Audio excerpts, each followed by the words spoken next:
ndotanga nekuseka ngatanga nekuseka ndoda kumbobvunza kuti ko kuChina chiriko chikoro chechishona here chiri kudzidzwa nemaChina kuChina kudzidzira chishona kuChina chiriko chikoro chemashona here kuChina? Alright, kuSouth Africa chiriko chikoro chemaSouth Africans ari kudzidzira chishona here? India chiriko chikoro chemaIndia chari kudzidzira chishona here? Nozati kana kutambura unokuitisa yese kutambura kunokubatisa chiro mvura chinokubatisa mumvura kutambura.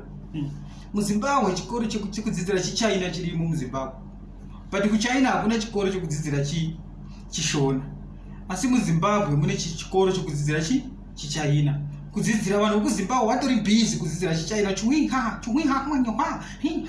vatori kufunga kuti ivo vata kudozvitora kutozvifosa ivo kuti adopta chiChina kuti dai chava rudzi rwavo nekuda kwekutambura. Vari kufunga kunorova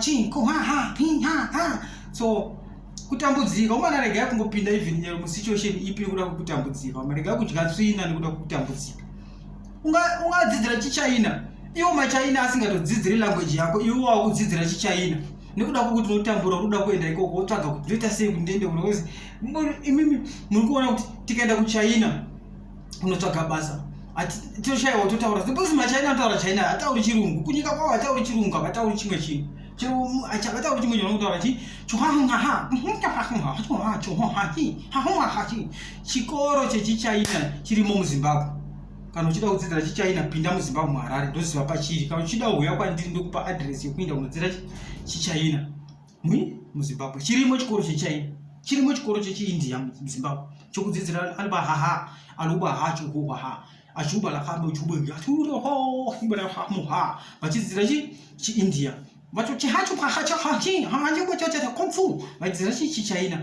chiIndia vanoti chapahuma vana vachitaura mwari makanaka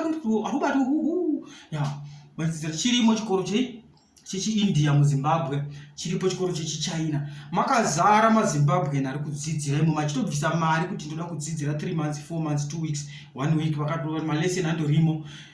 Muri kudzidzira zvirudzi zvavamwe vanhu. You force yourself to adopt someone's language, to adopt someone's culture, to adopt someone's ameno. Muchatodzidzira kudya nyoka, mudzidzire kudya nyoka. Makapura kutambura enda kutambura kuchikupinza chiro mundo kuti arara mudanga kwamunoita.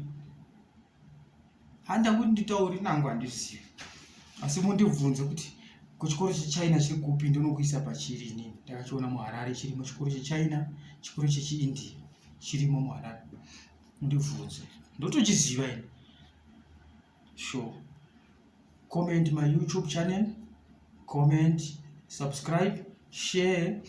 Woenda kuFacebook unosvika kukomenda, woshare, wosubscribe, like zvese zvaunongoda muFacebook page yakanzi Godwin G Makumbe. Woenda kuYouTube channel yakanzi Godwin G Makumbe, kuInstagram, kuTwitter zita rimwe chete. Unongwana ndakangodaro ndichikukanda masasi anokandwa nemhondo repamberengwa. Ndobva pamberengwa ndosaka ndichiblema chiChina ndichiblema chiIndia, ndobva pamberengwa hapana zvese izvozvo pamberengwa. Ende kumberengwa kwacho wandobva kune munhu 1 akangwara. Ukaenda mberengwa yese uchitsvaga kuti akangwara ndatonzwa chinzi Baba Njoli.